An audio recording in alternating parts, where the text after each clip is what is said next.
A paz do Senhor, meus irmãos. Aqui quem vos fala é a evangelista Suelen, da Igreja Evangélica Pentecostal do Brasil para Cristo em Planaltina, Goiás, sob a direção do pastor Fernando Rodrigues. Em nossa leitura de hoje, estudaremos o capítulo 13 de Atos dos Apóstolos.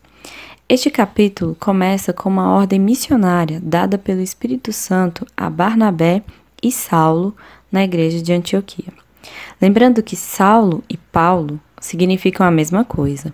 Saulo era o seu nome hebraico. Enquanto a Bíblia retrata a relação do apóstolo com os judeus, este nome aparece. Mesmo depois da conversão, o nome não mudou por causa da conversão. Porém, quando enviado em sua viagem missionária para desenvolver a sua missão entre os gentios, Saulo também era chamado Paulo, seu nome romano, ou seja, de relacionamento com os gentios. Saulo não virou Paulo. Ambos os nomes eram empregados ao apóstolo em situações e contextos diferentes. Essa é só uma informação útil para nós. Agora vamos ao estudo de hoje. A Igreja do Senhor, que havia começado em Jerusalém, se espalhou para outras cidades como Samaria, Damasco, Cesareia e Antioquia na Síria. E desta última nasce o nosso assunto de hoje. Antioquia da Síria foi a cidade mais importante para o cristianismo no início da fé cristã, depois de Jerusalém. Nela, os discípulos de Cristo foram chamados cristãos pela primeira vez. Havia nesta igreja um grupo de mestres e de profetas que exercia o dom de falar sobre a inspiração divina. Esse grupo estava em um período de oração e jejum. É provável que o restante da igreja estivesse orando também, e servindo eles ao Senhor e jejuando, disse o Espírito Santo: Apartai-me a Barnabé e a Paulo para a obra que os tenho chamado. E então, jejuando e orando, e pondo sobre eles as mãos, os despediram. Isso a gente pode conferir nos versículos 2 e 3. Deus havia chamado Paulo para ministrar aos gentios.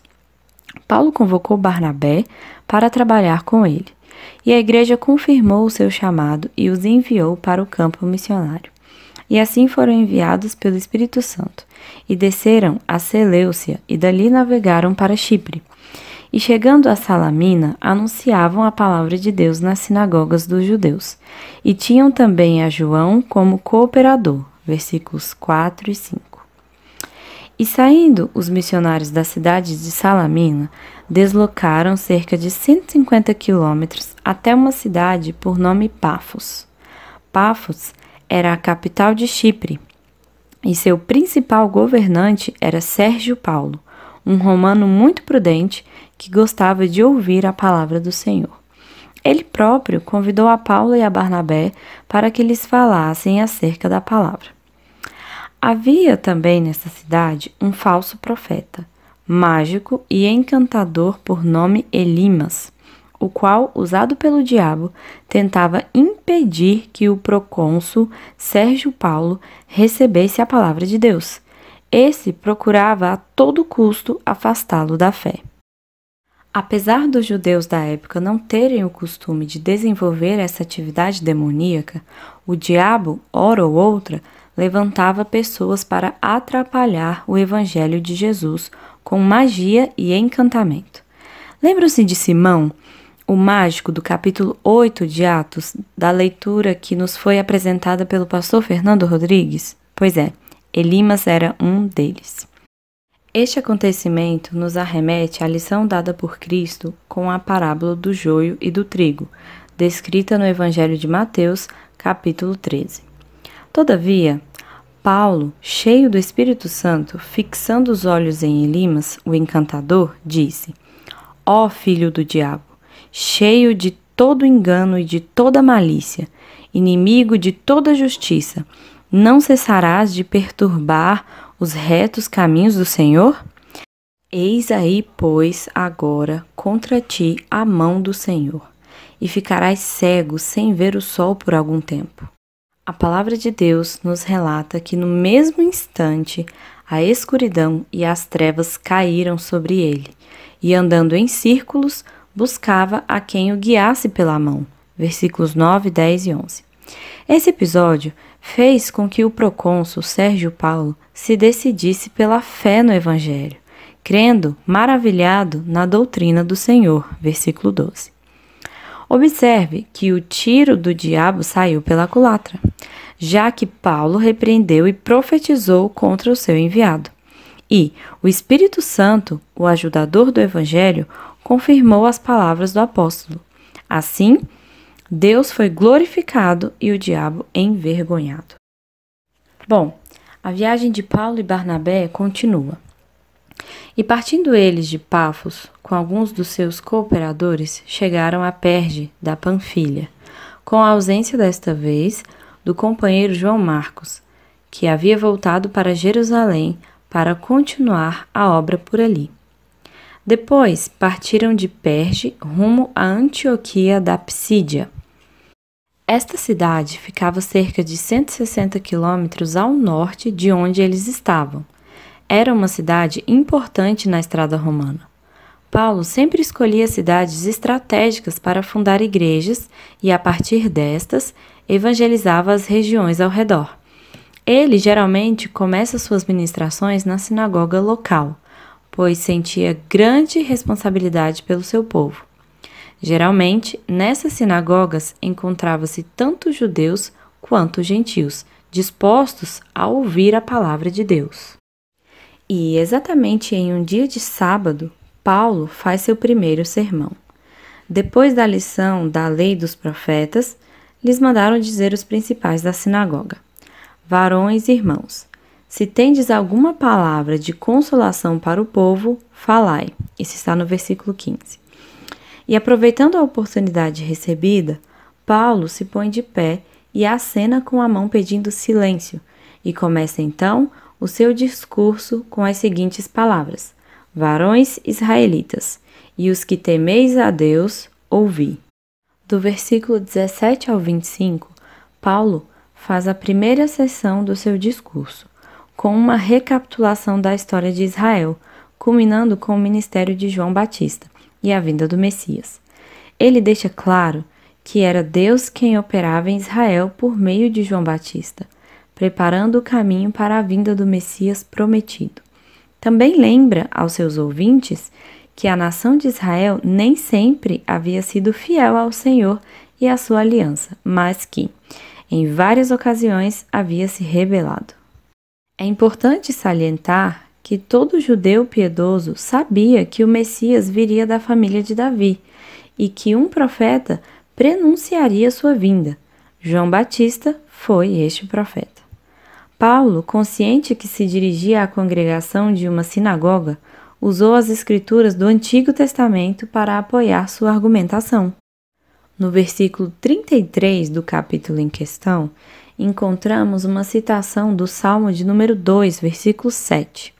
Nela, podemos observar que se trata de uma referência à ressurreição de Cristo, não ao seu nascimento. O sepulcro novo foi como um ventre que deu à luz na glória da ressurreição. Em seguida, citou o livro do profeta Isaías, capítulo 55, versículo 3, referindo-se à aliança que Deus havia feito com Davi. O Senhor havia prometido a Davi que o Messias viria de sua linhagem. Isso você pode conferir no segundo livro do profeta Samuel, capítulo 7, versículos 12 a 17. Paulo usou também o Salmo de número 16, onde Deus havia dito por intermédio de Davi que não permitiria que o seu santo visse a corrupção. Essa mesma passagem já havia sido citada pelo apóstolo Pedro no dia de Pentecostes, lá em Atos, no capítulo 2. Os judeus consideravam o Salmo de número 16 como um salmo messiânico, e Paulo lhes havia declarado as boas novas. Só lhes restava, então, uma aplicação pessoal. Então disse-lhes que pela fé em Jesus Cristo poderiam ter duas bênçãos que a lei jamais seria capaz de oferecer: o perdão dos seus pecados e a justificação diante do trono de Deus. A justificação é o ato pelo qual Deus declara que o pecador que crer é justificado em Jesus Cristo. Refere-se ao cristão diante do trono de Deus. Os judeus aprendiam que Deus justificava os retos e castigava os perversos. Segundo o livro das Crônicas, capítulo 6, versículos 22 e 23. Mas Deus justifica os ímpios que creem em Jesus Cristo. Isso está lá em Romanos, no capítulo 4, versículos 1 a 8. A lei não pode justificar o pecador, serve apenas para condená-lo. Podemos conferir isso em Romanos, capítulo 3, versículos 19 e 20. E a carta do apóstolo Paulo aos Gálatas, capítulo 2, versículo 16. Deus não apenas perdoa os nossos pecados, mas também nos dá a própria retidão de Cristo e a deposita em nossa conta. Sem dúvidas, Paulo dava boas notícias para aqueles da congregação de judeus e gentios que não tinham paz em seus corações, apesar de serem religiosos. Paulo encerrou sua mensagem com uma advertência que está no livro do profeta Abacuque, capítulo 1, versículo 5. A obra que Deus realizava no tempo de Abacuque era levantar os caldeus para disciplinar o seu povo Israel. Obra tão extraordinária que ninguém acreditaria nela. Afinal, por que Deus usaria uma nação pagã e perversa para castigar o próprio povo escolhido, por mais pecador que fosse? Deus usava gentios para castigar os judeus. Mas a obra tal do tempo de Paulo era que Deus usava judeus para salvar gentios. Em decorrência disto, muitos judeus e prosélitos creram e se juntaram a Paulo e a Barnabé. Os gentios ficaram especialmente entusiasmados com a mensagem de Paulo e pediram que lhes falassem mais acerca do assunto. O que ele fez no sábado seguinte, conforme acompanharemos a partir do versículo 44 do capítulo que estamos lendo.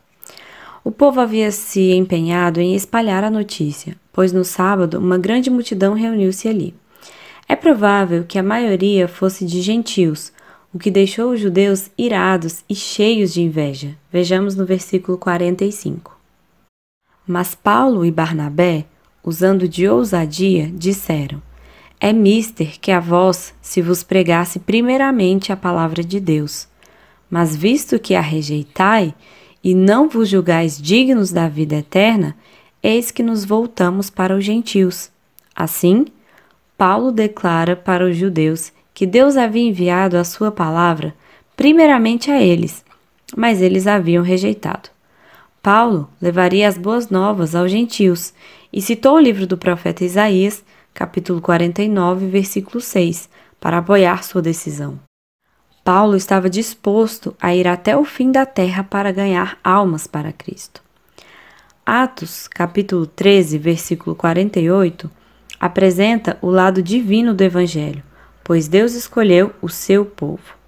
Enquanto os gentios recebiam a palavra com alegria, crendo no Evangelho de Jesus Cristo, os judeus não só a desprezavam, mas também a combatiam, expulsando da cidade os missionários e até matando os que eles conseguiam. Desta feita, eles incitaram algumas mulheres religiosas e honestas e os principais da cidade, e levantaram perseguição contra Paulo e Barnabé, e os lançaram fora dos seus limites.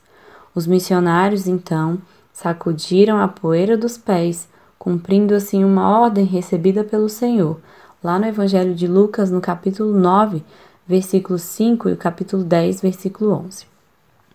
E foram para a cidade seguinte, no caso, Icônio, e os discípulos estavam cheios de alegria e do Espírito Santo. Assim, se encerra o capítulo 13 do livro dos Atos dos Apóstolos. Essa foi a nossa leitura de hoje, meus irmãos. Que Deus abençoe a cada um de vocês. A paz do Senhor.